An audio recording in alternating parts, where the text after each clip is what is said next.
Uyu mugabo muri kureba kuri kamera za Kidasamara TV Rwanda, polisi yaje kumugwa gitumo neza, arimo aravugira kuri telefoni iza kumugwa gitumo. Ubundi ntabwo yamenye uburyo ki byagenze, yashidutse abapolisi bamugezeho impande n'impande, ashiduka banicaranye. Rero ni ukuvuga ngo ntugakorere ku jisho mu gihe utwaye imodoka. Uyu mugabo rero yaje gutwara imodoka ari kuri telefoni, aza gufatwa.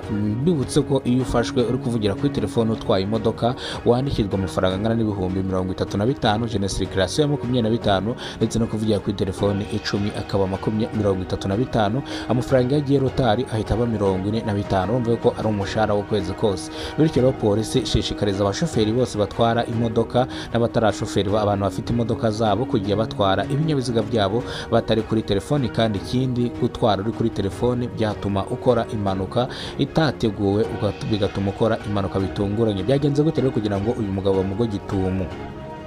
Hari kuri uno munsi, ari mu masaha ya mu gitondo ashyira saa 12 za mu gitondo, azishyira saa 1 mu masaha atuje, mu masaha ya mu gitondo. Umugabo rero yaje kugera ku Kinamba, aza kugenda avugira kuri telefoni, aza guparika mu cyapa, ndetse agaca nibwo kaje kumugwa gitumo. Ari kuvugira kuri telefoni mu kumugwa gitumo, akanya nk'ako guhumbya ntiyamenye uburyo ki bamugezeho.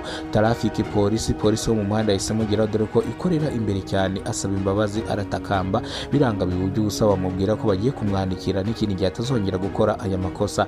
Polisi rero y'u Rwanda ikora mu mujyi wa Kigali ivuga yuko buri mushoferi wese agomba gutwara imodoka atanyoye ibisindisha, agomba gutwara imodoka atari kuvugira kuri telefoni kugira ngo agere iyajya amahoro. Koko ntuzarangara utwaye imodoka urimo uravugira kuri telefoni, bizarangira ugonze, kandi hari igihe ushobora gusanga ufite n'amasiteresi bikarangira ugonze. Bityo rero polisi ishishikariza abantu bose kujya batwara ibinyabiziga batari hangova, batari soba na stress bafite, kandi ukirinda kuvugira kuri telefoni utwaye. Nufatwa uzahanishwa amafaranga y'ihazabu y'amafaranga 35,000. Urumva ko nta kintu uzaba wungutse. Nukora impanuka aho rero bizaba ari akandare, uzahanwa bikomeye cyane. Nugira umwaka ugagonga umuntu agapfa, bazahita bagufunga amezi 6, utanga n'ihazabu y'amafaranga 1 miliyoni y'amafaranga y'u Rwanda. Urumva utazaba ari wowe wizize. Twara imodoka utari kuvugira kuri telefoni, twara imodoka utanyoye, twara imodoka utari hangova, bityo bizatuma ugerayo amahoro. Uyu mugabo rero baje kumugwa gitumo atabizi, atazi uko byagenze, birangira bamunyase, ntago wamenya aho inzego ziri. Bityo rero akanya kariko kose polisi yakugwa, koko polisi ni nyinshi hano mu mujyi wa Kigali ibikora patrouille.